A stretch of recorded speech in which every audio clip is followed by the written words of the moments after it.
સૌ વડીલો અને યુવાન મિત્રો, પાલભાઈએ બહુ વિગતે વાત કરી. આમ જોવા જઈએ તો 2 + 2 4 જેવી વાત છે. મારી જમીન છે અને મારે કંપનીને નથી ઘૂસવા દેવી. બીજી કોઈ ચર્ચાનો વિષય નથી. કંપનીની જોડે કોઈ સારો પ્રોજેક્ટ હોય, સારી વસ્તુ હોય, મને મારા ઘરનાને બતાવે, ગમશે, ભાવતાલ કરી લઈશું અને લઈશું. અને તમારી વસ્તુ પસંદ ના આવે તો તમે તમારા ઘેર, અમે અમારા ઘેર. આમાં સરકારે કે પોલીસે દાપણ કરવાનું આવતું નથી. આટલી જ વાત છે ને. દાણીની કંપની છે, એક પાવર ગ્રીડ છે, એક અંબાણીની કંપની છે. એ પોતાનો પ્રોજેક્ટ લઈને આવ્યા, બી આટલા પૈસા આપીશું અને થાંભલો નાખીશું. ભાવ તમને પોસાતો હોત તો મહેશભાઈ રાજકોટિયા, સત્યમભાઈ, અમારી ટીમના મિત્રો, પાલભાઈ, કે મારે કોઈ એ લાંબા થવાની જરૂર હતી નહીં. ભાવ પોસાતો નથી એટલા આપણે ભાવતાલ કરવા બેઠા છીએ. પણ ભાવતાલની પહેલા વાત એ આવે છે, આવો કોઈ પણ પ્રોજેક્ટ કરવો હોય તો રાજ્યની સરકારે સાચી લોકશાહીમાં વિપક્ષ જોડે વાત કરવી જોઈએ અને સાથોસાથ ખેડૂત આગેવાનો, ખેડૂત મંડળો સાથે એક મંત્રણા કરવી જોઈએ. સરકારે કહેવું જોઈએ કે આવી 2-5 કંપનીઓ છે આપણા ગુજરાતમાં આવો થાંભલા નાખવાનો, વીજળી પેદા કરવાનો પ્રોજેક્ટ લઈને આવે છે. તમારું શું કહેવાનું થાય છે? આવું પૂછવું જોઈએ. આવી કોઈ વાત આપણી જોડે કદી કરી નથી. કોઈ ડાયલોગ, કોઈ સંવાદ આપણી જોડે કર્યો નથી. એમના બાપની જાગીર હોય એમ થાંભલા માથે મૂકીને લાઈન ખોસી ગાલ્યા. આ ધંધો ચલાવી લેવાય નહીં. મુદ્દા નંબર 1. મુદ્દા નંબર 2, સરકારે પોતાના ગજવાના પૈસા આપવાના નથી. પણ ધારો કે સરકારે પોતાના ગજવાના પૈસા આપવાના હોય તોય સરકારની તિજોરીના પૈસા એટલે પાછા કોના? આપણા ટેક્સના પૈસા. ધારાસભ્ય તરીકે હું મારી વિધાનસભા વડગામની અંદર જે ગ્રાન્ટની ફાળવણી કરું છું એ મારા ગજવાના પૈસા તો છે નહીં. ના કે મારા બાપ દાદા થપ્પો મૂકીને ગયા હતા કે વડગામમાં આપજે. જનતાના ટેક્સનો પૈસો છે એ સરકારની તિજોરીમાં જાય છે અને એમાંથી આપણે વિકાસના કાર્યો કરીએ છીએ. પણ આ કિસ્સામાં તો સરકાર બી નહીં, કંપની જોડેથી લેવાનું છે. તો સરકારે આ કંપની હોય કેવું જોઈએ કે દબાઈ આપને પૈસા, તું ધંધો નહીં કરવાનો, કમાવાનો નથી, આવું કરવાનું હોય ને. અને પાછી કંપની કોઈ ગૌતમ અદાણી, એટલે કેટલા પૈસાનો માલિક? 7.5 લાખ કરોડ. કાકા શું નામ તમારું? સુરેશભાઈ. 7 કરોડ કોને કીધા? 2 વખત ધારાસભ્ય થઈ ગયો, 2 નહીં જોયા. વકીલે શું તોય નહીં જોયા. તો 7 કરોડ નહીં, 70 કરોડ નહીં, 700 કરોડ નહીં, 7,000 કરોડ નહીં, 70,000 કરોડ નહીં, 7.5 લાખ કરોડ એ એક પરિવાર જોડે છે. અને એટલા ને એટલા બીજા 7.5 લાખ કરોડ મુકેશ અંબાણી જોડે છે. તોય આ ચોરોના પેટ ધરાતા નથી.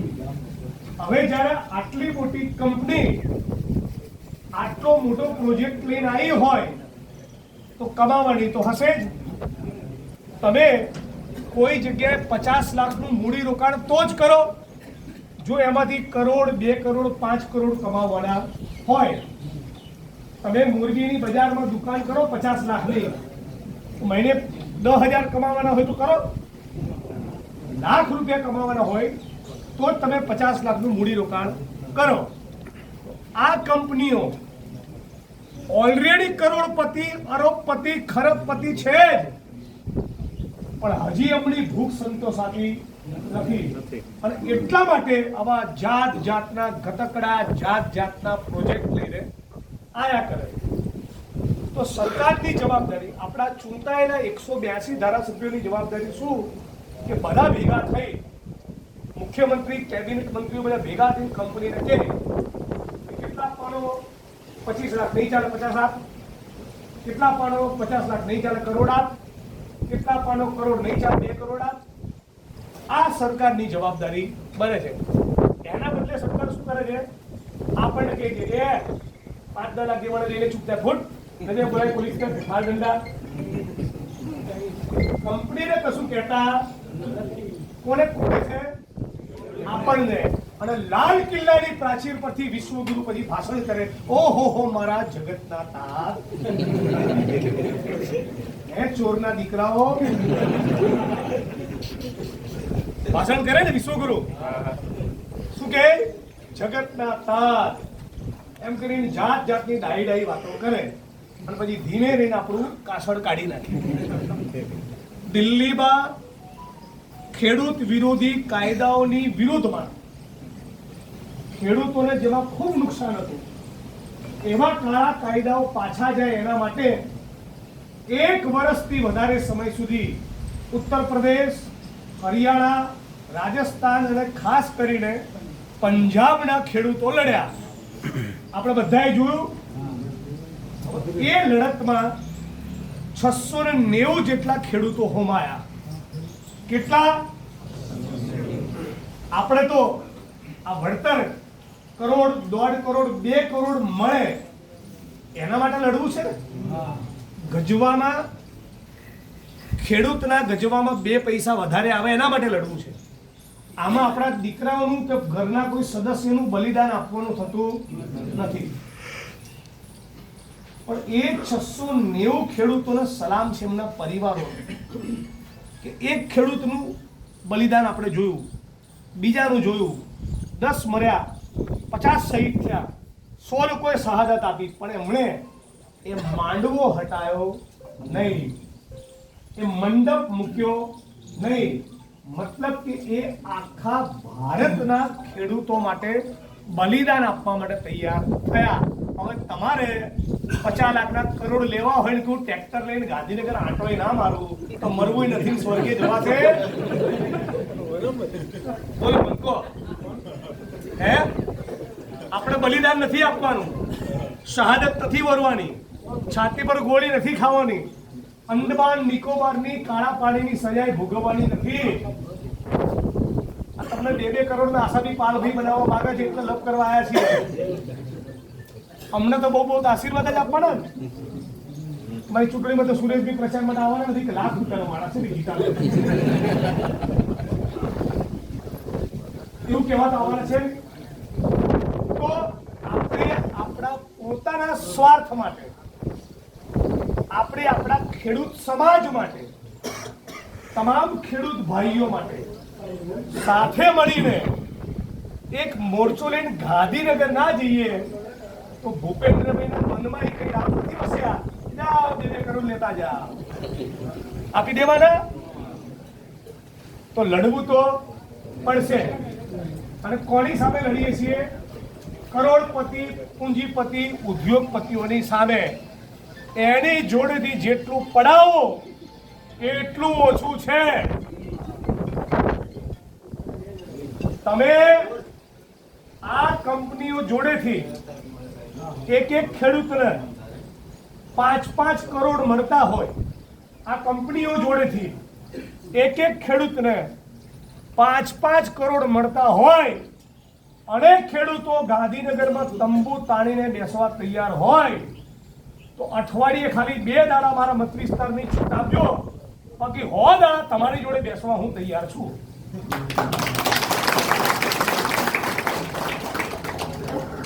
કેમ કે આ કંપનીઓને ખૂબ ચરબી ચડી છે.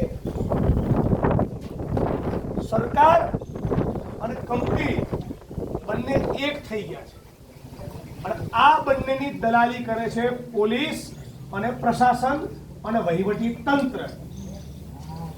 આટલા વર્ષોમાં કોઈ એવો કલેક્ટર જોયો?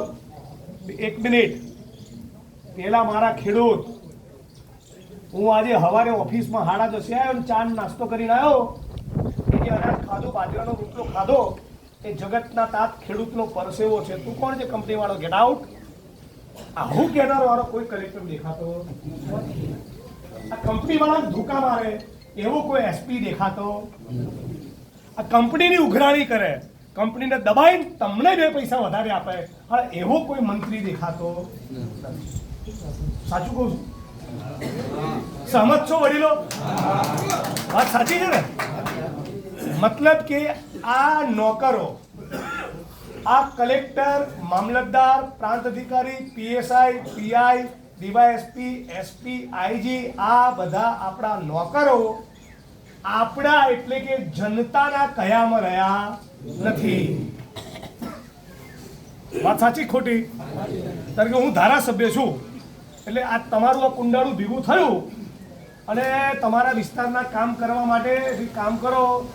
આ જિગ્નેશ બી રેડી માણસ છે, આમ મોકલો ભાઈ, તમે અમારા ધારાસભ્ય આપી દેજો બધા ફટાફટ વોટ. એટલે ધારાસભ્ય તમારી વચ્ચે રહો ને, સંસદ સભ્ય તમારી વચ્ચે રહો. જનતાનો પ્રતિનિધિ છે ધારાસભ્ય, સંસદ સભ્ય, મંત્રી, અધિકારી છે, એ તો નોકર છે. અને નોકર આપણા બાપ થવા જાય ચાલે? અમને કૂટવા પડે કે નહીં? તો આપણે લાકડા લઈને કૂટવા નથી, પણ જરૂર પડે ગચકાવા પડે ને શબ્દોથી, તો લાઈન ઉપર આવે. આપણે હિંસા કરવી નથી, તો ગચકાવા માટે ગાંધીનગર જઈએ, જવું પડશે કે નહીં? અને આપણામાંથી જે ચૂંટીને મોકલ્યા છે ને સામેના કેમ્પમાં અમારી સામે જે બધા 150 ભેગા કર્યા છે, એ ક્યારે બોલશે? એ આટલો મોટો રસાલો લઈને બેઠા છે, અમારાથી તોડીને બધા લઈ ગયા, તોડીને લઈ ગયા.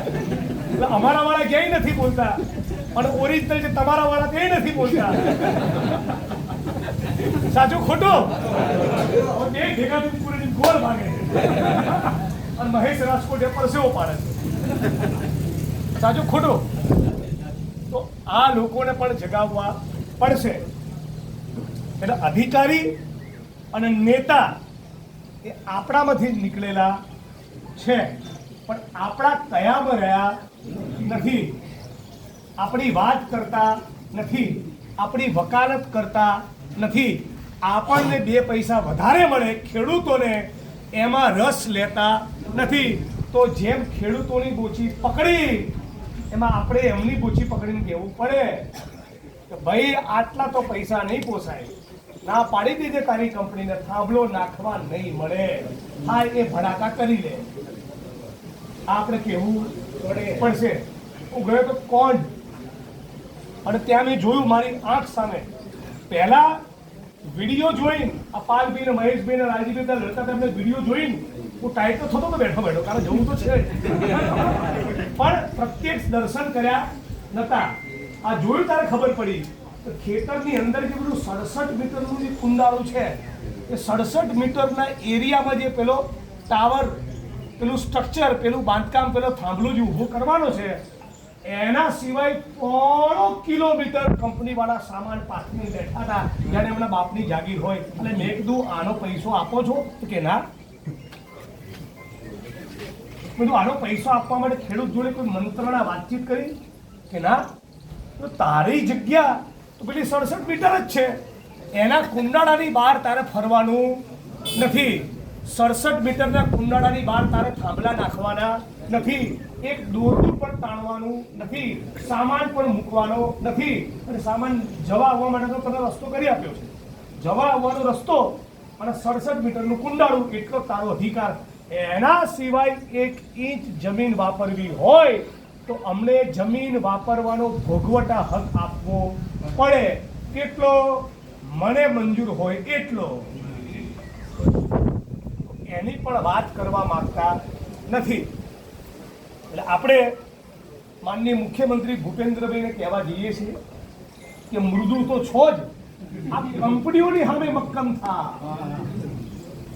અમારી બહેનો, દીકરીઓ, માતાઓ લડતી હોય, અમારા જવાનિયાઓ લડતા હોય, જગતનો તાત ખેડૂત લડતો હોય, ત્યાં મૃદુ થાવ અને કંપનીઓની સામે મક્કમ થાવ. આ તો આપણી સામે મક્કમ થયા છે અને કંપનીઓની સામે મૃદુ થયા છે. તો ચલાવી લેવાય, તેમને કહેવું પડશે કે નહીં? એટલે હકડે ઠટ બરાબર ટ્રેક્ટરો કરો, મોટી સંખ્યામાં આવો, લડીશું તો કંઈક પામીશું, નાક દબાઈશું તો મોં ખોલશે, ભાવતાલ કરીશું તો ગજવામાં 2 પૈસા વધારે આવશે. અને અદાણી ને અંબાણીની જોડે દુનિયાનો રૂપિયો છે, બંદરો એમના, એરપોર્ટ એમના, દુનિયાભરની સંપત્તિ, દુનિયાભરના કોન્ટ્રાક્ટ, દુનિયાભરના ટેન્ડરો મોદી સાહેબના રાજમાં બખ્ખા જ બખ્ખા છે. મજો કરે છે. બસ તગડા થયા છે. 15 લાખ કરોડના આસામી થયા છે. એ 15 લાખ કરોડ વાળા જોડેથી 15,000 કરોડ આપણે લઈ આવે ખેડૂતો, તો મારાથી વધારે કોઈ રાજી ના થાય. અને હા, તમને કરોડ મળે, 2 કરોડ મળે તો પછી દાળીઓની હામું જોજો પાછા. એને 350 આલતા તો 400 આલજો ને 400 આપતા 500 આપજો. હા, એવી લાગણી રાખજો જેમ તમારા માટે લાગણી રાખીને અમે લડવા આવ્યા છીએ. એ કંપનીવાળા આપજે. તમને હાથ જોડીને કહીએ છીએ, ખેડૂતો તમે દાળીઓને જરા સાચવજો. તો ખેત મજૂર, ખેડૂત, પશુપાલક, આપણા જવાનિયાઓ, આપણી બહેનો, આપણા નાના કર્મચારીઓ બધાની એકતાનો સરવાળો થાય તો ગાંધીનગરમાં જે બેઠો હોય એ લાઈન ઉપર આવી જાય. પણ પાલ ભી કીધું પ્રમાણે ચૂંટણી આવે એટલે આપણે પટેલ, આપણે આયર, આપણે દલિત, આપણે દરબાર, આપણે કોળી, આપણે માલધારી, ખેડૂત રહેતા નથી. અમારા ઉત્તર ગુજરાતમાં કેવું થાય? કોંગ્રેસે ઠાકોરને ટિકિટ આપી છે એટલે કામ કરો, ભાજપમાંથી ચૌધરી આપો. આ બાજુ ચૌધરીઓ બધા ટાઈટ, આ બાજુ ઠાકોરો બધા ટાઈટ. પછી ચૂંટણીઓ લડે અને 2 ભૂલી જાય. એટલે પેલા ટેકાના ભાવનું શું થયું? ચૂંટણી પછી 4.5 વર્ષ ટેકાના ભાવ પર કકડાટ કરવાનો અને ચૂંટણી આવે ત્યારે ઠાકોર અને ચૌધરી, ત્યારે દરબાર અને આયર, ત્યારે કડવા અને લીવવા. આ માનસિકતામાંથી બહાર આવીશું કે નહીં? આ માનસિકતામાંથી બહાર ના આવીએ તો સાચા ગુજરાતી બનીએ, ભારતવાસી બનીએ, કોઈ દિવસ ના બનીએ. અંગ્રેજોની સામેની લડતમાં તમામ જ્ઞાતિના ધર્મના લોકો સાથે મળીને લડ્યા. હિન્દુ, મુસ્લિમ, શીખ, ઈસાઈ, ભારત માँ કે 4 સિપાહી. આ ભારત માતાના 4 સિપાહીઓ સાથે મળીને અંગ્રેજોની સામે લડ્યા તો આ આઝાદ દેશમાં ખુલ્લી હવામાં શ્વાસ લઈ શકીએ છીએ. અનેક કોંગ્રેસના જાબાજ સિપાહીઓએ છાતી પર ગોળી અને પીઠ પર દંડા ખાધા. જલિયાવાલા હત્યાકાંડમાં શહીદ થયા. ભગતસિંહ, સુખદેવ, રાજગુરુ, 23, 24, 25 વર્ષના યુવાનો કુમળી વયે 23 વર્ષની ઉંમરે ફાંસીના માથડે લટક્યા. ડૉક્ટર બાબા સાહેબ આંબેડકરની કલમે લગાડેલું ગરીબો, વંચિતો બધાને સાથે લઈને ચાલનારું બંધારણ મળ્યું. સરદાર વલ્લભભાઈ પટેલે રજવાડાઓ એક કર્યા. મૌલાના આઝાદ 9.5 વર્ષ દેશ માટે જેલમાં રહ્યા. આ બધું થયું અને પછી જ્યારે ટાંકણીની વ્યવસ્થા નથી એવા સમયે IIT ને IIM જેવા કેમ્પસ કરી શિક્ષણનો પાયો પંડિત જવાહરલાલ નહેરુ નાખ્યો. ત્યારે આપણે આવો દિવસ જોયો છે. અને આ ભાઈ આયે ત્યારથી બધી પથ્થર ઠોકી કાઢી. વાત સાચી ખોટી? તમે કહો કહેતા હતા કે નહીં ખેડૂતોની આવક ડબલ થશે? જેની આવક ડબલ થઈ હોય એ હાથ જો કરે.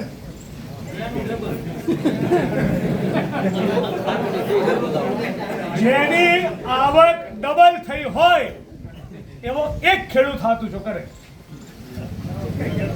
એક નહીં, સારું. જેની આવક ઘટી હોય એ હાથ ઊંચો કરે.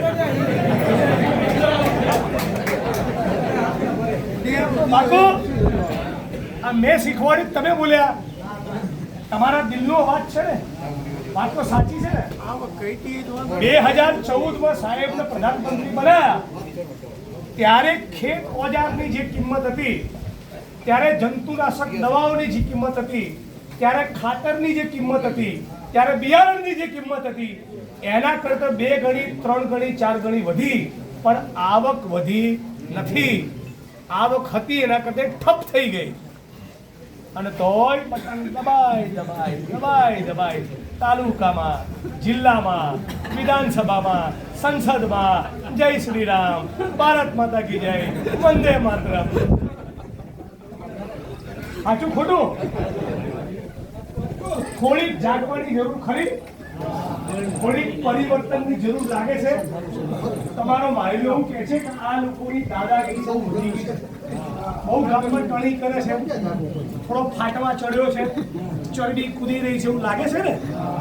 ચૂંટણીમાં ફોર્મ પાછા ખેંચાઈ લે, પોલીસની ધમકી આપે, ડેરીમાંથી કાઢી મૂકીશું, તારા હાડુભાઈ પેલા પંચાયતમાં પટાવાળા જેને કાઢી મૂકીશું, બદલી થઈ જશે તારી બહેનની, છે ને? આ બધા ખેલ કરે છે ને? તો આ દાદાગીરીનો મતલબ કે આપણને ગુલામ સમજે છે, આપણને વોટર મતદાર સમજે છે, ભાઈ સમજતા નથી, એક નાગરિક સમજતા નથી. આપણામાંથી શું રસ છે? બે, એક તો આમનો ટેક્સ ચૂસો અને વોટ લઈ જાઓ અને પછી ધોકા મારો, એવું જ છે ને? તો આપણે જે લોકોએ અંગ્રેજોની ગુલામીમાંથી દેશને આઝાદ કરાયો, આમની ગુલામીમાંથી મુક્ત ના થાય. ભાઈએ કીધું પાલભી રાજસ્થાનમાં સારું, દર 5 વર્ષે રોટલી ફરી જાય. આ 30 વર્ષથી બદલ્યા નથી, માતેલા સાંડ જેવા થાય. આવડા શિંગડા થયા છે, જે દિશામાં જાઓ શિંગડા ખોસ કરે. અહીંથી તમારામાંથી કોઈ આસામ જોયું છે? આસામ રાજ્યમાં ગયેલા કેટલા ભાઈ હાથ ઊંચો કરો? એક. આસામ ગયું હોય? બે. કેટલા કિલોમીટર થાય અહીંથી? કેટલા? ઉભા રહો. ગિરબાતાને સંભાળે કેટલા કિલોમીટર? 2300 કિલોમીટર. કેટલા? ગુજરાતના કોઈ નેતાને 2500 કિલોમીટર દૂર જેલમાં નાખ્યો હોય એવો હું પહેલો જ છું.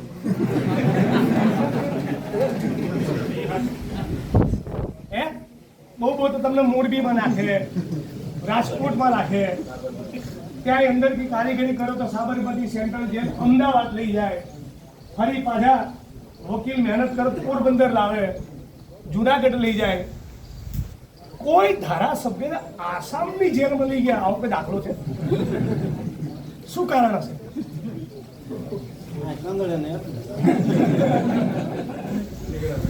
તમને ખબર છે મેં શું ટ્વીટ કર્યું હતું? એક ટ્વીટ કર્યું, ટ્વિટર ઉપર ટ્વીટ લખવાથી આસામ લઈ જાય? મેં ખાલી ટ્વીટ લખ્યું હતું કે ગુજરાતમાં 2-3 જગ્યાએ કોમી હુમલા થયા છે, ભાઈ લડે નહીં. આમ તો બીજું તમે ગોડસેમ માનો છો, પણ છતાં ગાંધીનગરમાં મહાત્માનું મંદિર તો બનાવ્યું છે.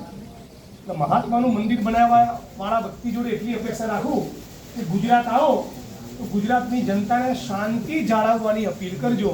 આમાં શું ખોટું કીધું?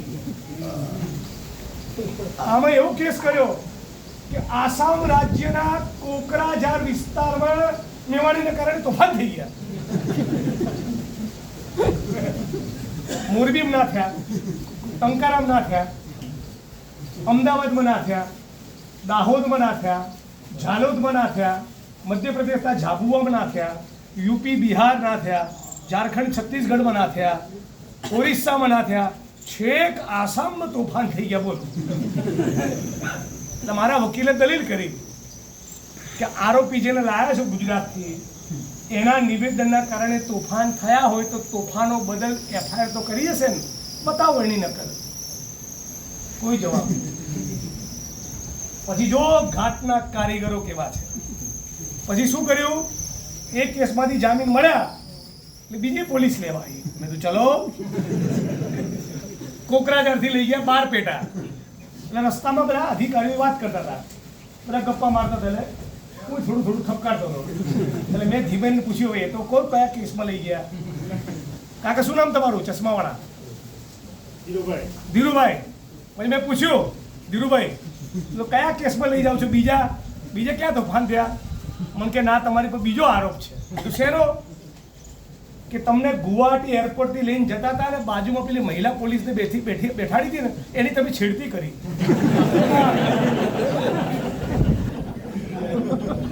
આ ધોકા માગે છે કે નહીં? હે? આ હુકામ આવે છે કે નહીં? આ કેટલું ષડયંત્ર કહેવાય. શેના માટે? આ કંપનીઓ અને ચોરોની સામે લડીએ છીએ અને આખા ગુજરાતમાં ફરીને લડીએ છીએ.